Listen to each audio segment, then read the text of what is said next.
ദൈവത്തിൻ്റെ അതിപരിശുദ്ധമായ നാമം വാഴ്ത്തപ്പെടുമാറാകട്ടെ. ലോകം മുഴുവൻ സമൃദ്ധിയുടെ പ്രസംഗങ്ങളാണ് ഈ കഴിഞ്ഞ കുറേ കാലങ്ങളായിട്ട് അതിശക്തമായി നടക്കുന്നത്. പ്രോസ്പെരിറ്റി, ഒരു സംഘം ആളുകൾ പ്രോസ്പെരിറ്റി പ്രസംഗിക്കുമ്പോൾ ഒരു സംഘം ആളുകൾ അതിനെ എതിർക്കുന്നു.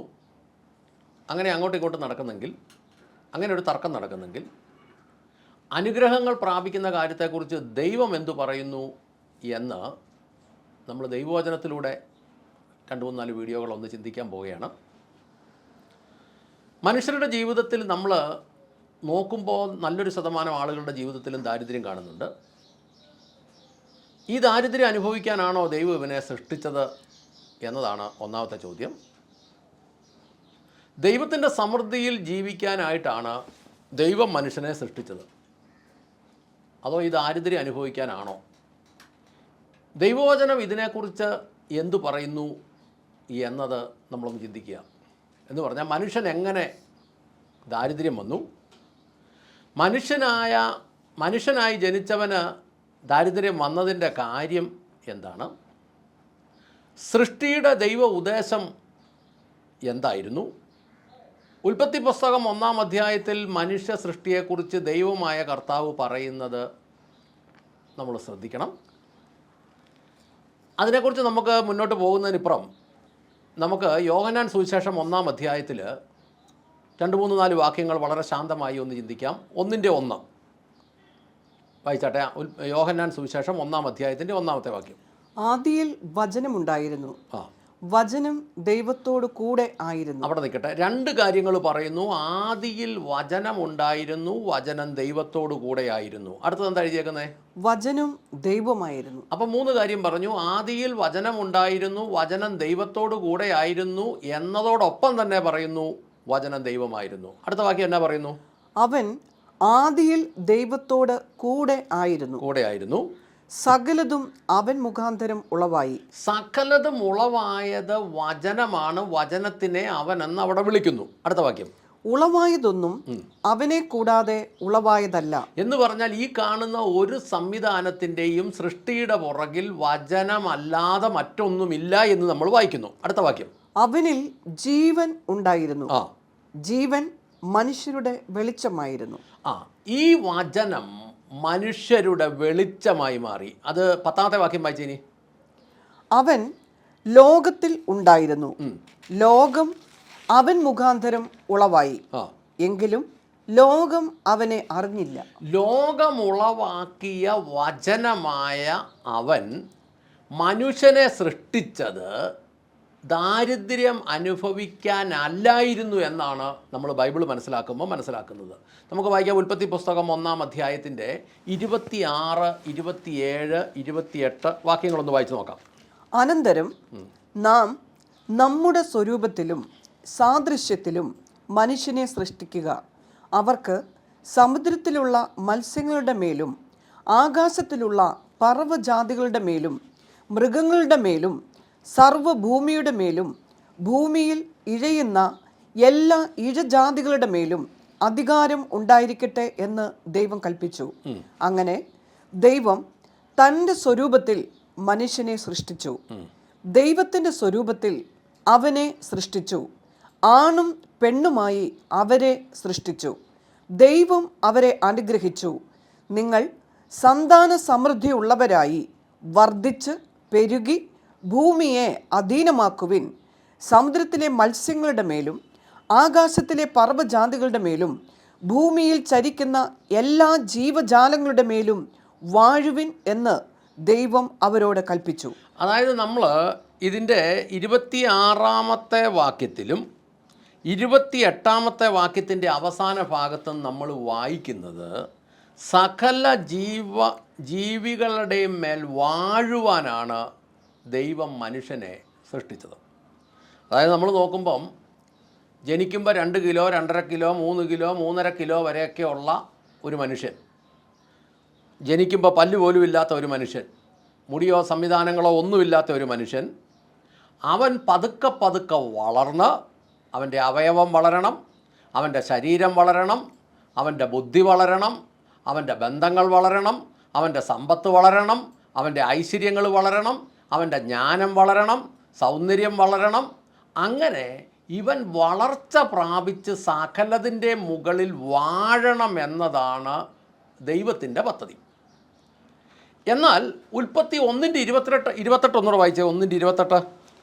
ദൈവം അവരെ അനുഗ്രഹിച്ചു, നിങ്ങൾ സന്താന സമൃദ്ധിയുള്ളവരായി വർദ്ധിച്ച് പെരുകി ഭൂമിയെ അധീനമാക്കുവിൻ, സമുദ്രത്തിലെ മത്സ്യങ്ങളുടെ മേലും ആകാശത്തിലെ പറവജാതികളുടെ മേലും ഭൂമിയിൽ ചരിക്കുന്ന എല്ലാ ജീവജാലങ്ങളുടെ മേലും വാഴുവിൻ എന്ന് ദൈവം അവരോട് കൽപ്പിച്ചു. ഇത് നമ്മൾ മലയാളം ബൈബിൾ, ഏത് ബൈബിൾ എടുത്ത് വായിച്ചാലും ഈ വാക്യം ഇങ്ങനെ തന്നെയാണ് കിടക്കുന്നത്. ദൈവം അവരെ അനുഗ്രഹിച്ചു, നിങ്ങൾ സന്താന സമൃദ്ധി ഉള്ളവരായി പെരുകി ഭൂമിയിൽ നിറഞ്ഞ് അതിനെ അധീനമാക്കുവിൻ എന്നാണ് കിടക്കുന്നത്. എന്ന് പറഞ്ഞു കഴിഞ്ഞാൽ ദൈവം പറഞ്ഞത് നിങ്ങൾ കല്യാണം കഴിച്ചോ, ഇഷ്ടം പോലെ പിള്ളേരുണ്ടാകട്ടെ എന്നൊരു ആംഗിളിൽ ദൈവം പറഞ്ഞെന്നാണ് ഇവിടെ ഇതിനകത്ത് കിടക്കുന്നത്.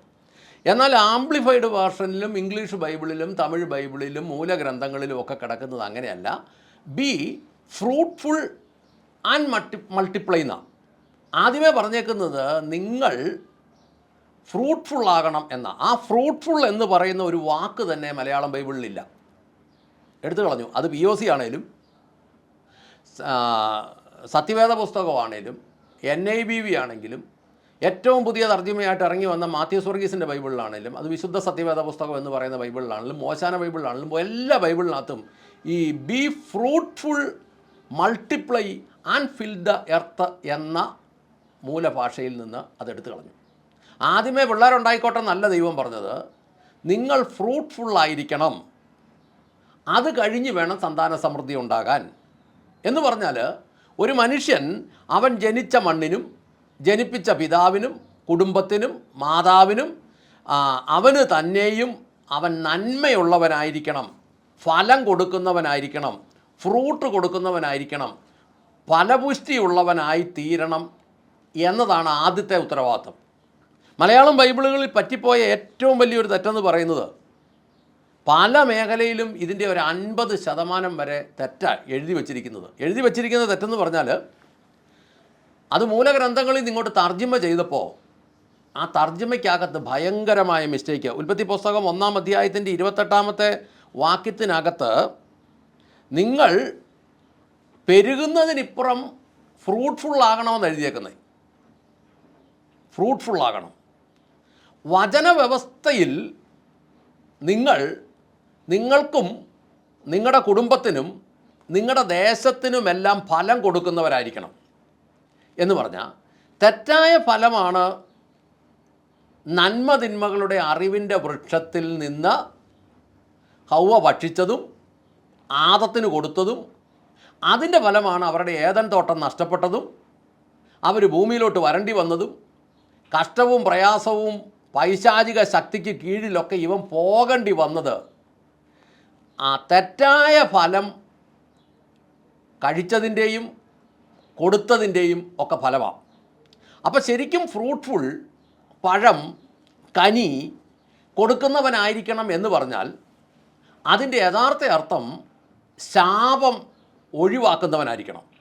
തെറ്റായ ഫലമാണ് നമ്മൾ ഈ നന്മതിന്മകളെക്കുറിച്ചുള്ള അറിവിൻ്റെ വൃക്ഷത്തിൻ്റെ ഫലത്തിൽ നിന്ന് സാത്താൻ്റെ പ്രേരണപ്രകാരം ഹൗവ ഭക്ഷിച്ചതും ആദിപിതാവായ ആദത്തിന് കൊടുത്തതും ഇവരുടെ നന്മകളെ നഷ്ടപ്പെടുത്തിയതും. ഇന്നും അത് തന്നെയാണ് പറയുന്നത്.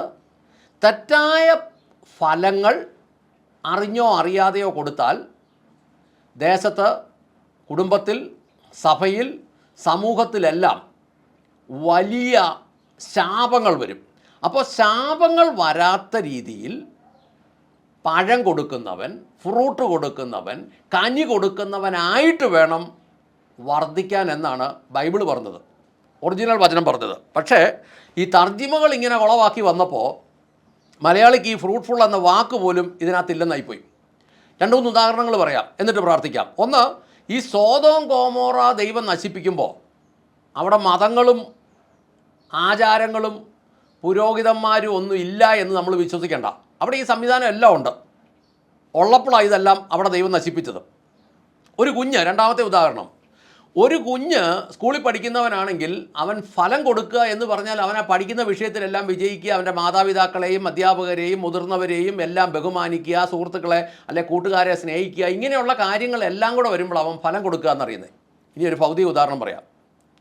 നമ്മുടെ മുൻ രാഷ്ട്രപതി ആയിരുന്ന KR നാരായണൻ ജനിച്ചു വളർന്ന ഉഴവൂരെ സ്കൂള്. അദ്ദേഹം ആ സ്കൂളിൽ പഠിക്കുന്ന കാലത്ത് അദ്ദേഹത്തെക്കാളും ഒക്കെ കൂടിയ ജാതിയിൽപ്പെട്ട ആളുകൾ അവിടെ പഠിച്ചിട്ടുണ്ട്, ജീവിച്ചിട്ടുണ്ട്, ഒരുവിധപ്പെട്ട ജോലിയൊക്കെ ചെയ്തിട്ടുണ്ട്, മരിച്ചിട്ടുണ്ടാവാം.